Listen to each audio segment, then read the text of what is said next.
Hi, നമുക്കിന്ന് chicken kurma ഉണ്ടാക്കുന്നത് എങ്ങനെയാണെന്ന് നോക്കാം. ഇത് നല്ല ടേസ്റ്റുള്ള ഒരു കറിയാണ്. ചപ്പാത്തിയുടെ കൂടെയും അപ്പത്തിൻ്റെ കൂടെയും റൈസിൻ്റെ കൂടെയൊക്കെ നല്ലൊരു കോമ്പിനേഷനാണ്. അപ്പം നമുക്കിത് എങ്ങനെയാണ് ഉണ്ടാക്കുന്നതെന്ന് നോക്കാം. അതിന് മുന്നേ ചാനൽ സബ്സ്ക്രൈബ് ചെയ്യാത്തവർ സബ്സ്ക്രൈബ് ചെയ്യാൻ മറക്കല്ലേ. കൂടെ ആ ബെൽ ബട്ടൺ കൂടി ക്ലിക്ക് ചെയ്താൽ ഞാൻ അപ്ലോഡ് ചെയ്യുന്ന എല്ലാ വീഡിയോസിൻ്റെ നോട്ടിഫിക്കേഷൻ ഉടൻ തന്നെ നിങ്ങൾക്ക് ലഭിക്കും.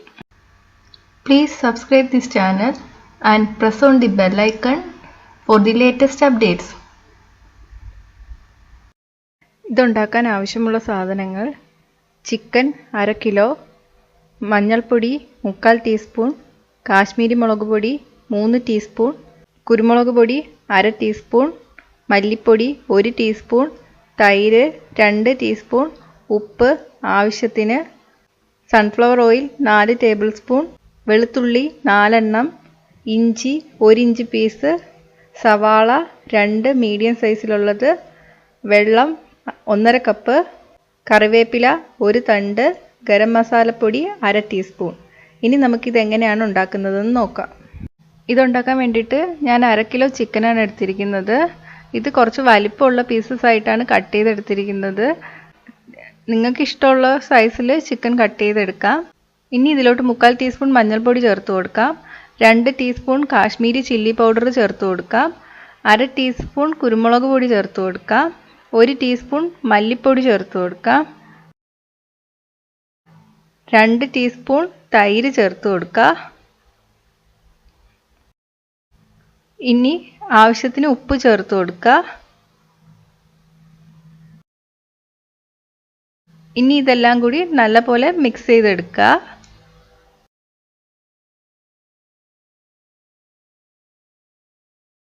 ഇപ്പം എല്ലാം ഞാൻ നല്ലപോലെ മിക്സ് ചെയ്തെടുത്തിട്ടുണ്ട്.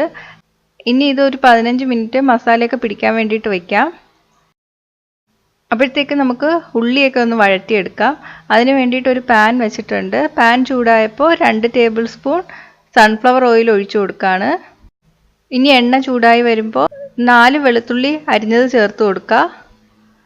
1 ഇഞ്ച് വലിപ്പമുള്ള ഇഞ്ചി ചേർത്ത് കൊടുക്കുക. ഇനി ഇതിൻ്റെ പച്ചമണം മാറുന്ന വരെ ഒന്ന് വഴറ്റിയെടുക്കാം. ഇപ്പോൾ ഇത് നല്ലപോലെ മൂത്ത് വന്നിട്ടുണ്ട്. ഇനി ഇതിലോട്ട് 2 സവാള അരിഞ്ഞത് ചേർത്ത് കൊടുക്കുക.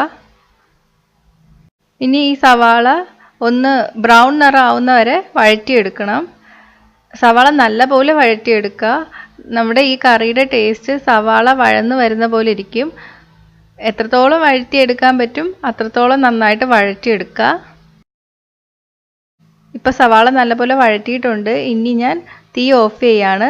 എന്നിട്ട് ഇത് നമുക്ക് തണുക്കാൻ വയ്ക്കാം. തണുത്തതിന് ശേഷം ഇത് നല്ലപോലെ മിക്സിയിലിട്ടിട്ട് അരച്ചെടുക്കുക. ആ സെയിം പാനിൽ തന്നെ 2 ടേബിൾ സ്പൂൺ എണ്ണ കൂടി ഒഴിച്ചു കൊടുക്കുക. ഇനി എണ്ണ ചൂടാവുമ്പോൾ നമ്മൾ നേരത്തെ മസാല പുരട്ടി വെച്ചിരിക്കുന്ന ചിക്കൻ ഇതിലോട്ടൊന്ന് ചേർത്ത് കൊടുക്കാം. എണ്ണ കൂടുതൽ ഒഴിക്കേണ്ട, ഒന്ന് എണ്ണയിൽ മൂപ്പിച്ചെടുക്കാൻ വേണ്ടിയിട്ടാണ്. അപ്പോൾ എണ്ണ ചൂടാവുമ്പോൾ ചിക്കൻ പീസസ് ഇതിൽ നിരത്തി വയ്ക്കാം.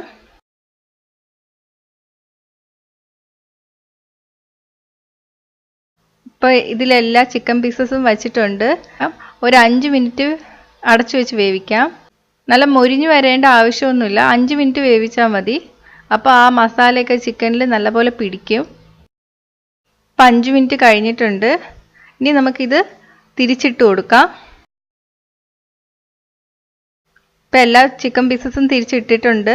ഇനി ഇത് അടച്ചു വെച്ച് നേരത്തെ പോലെ തന്നെ 5 മിനിറ്റ് വേവിച്ചെടുക്കുക. ഇപ്പം 5 മിനിറ്റ് കഴിഞ്ഞിട്ടുണ്ട്.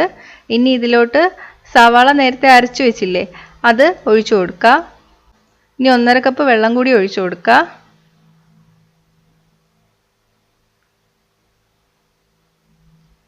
ഇനി നന്നായിട്ട് മിക്സ് ചെയ്യുക. ആവശ്യത്തിന് കറിവേപ്പില ചേർത്ത് കൊടുക്കുക.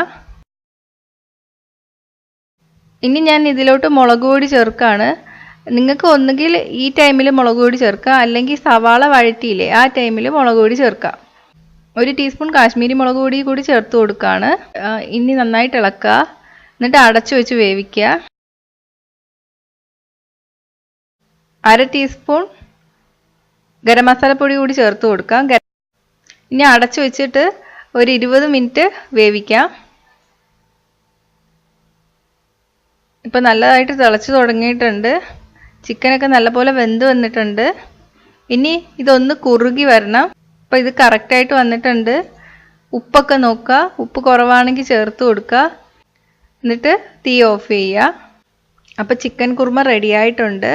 ഇതിൽ ശ്രദ്ധിക്കേണ്ട കാര്യം ആ സവാള വഴറ്റുന്നത് മാത്രമാണ്. സവാള നന്നായിട്ട് വഴറ്റിയെടുക്കുക. അപ്പോൾ നല്ല ടേസ്റ്റുള്ള കറി ഉണ്ടാക്കാം. അപ്പോൾ നിങ്ങളിത് ട്രൈ ചെയ്ത് നോക്കുക.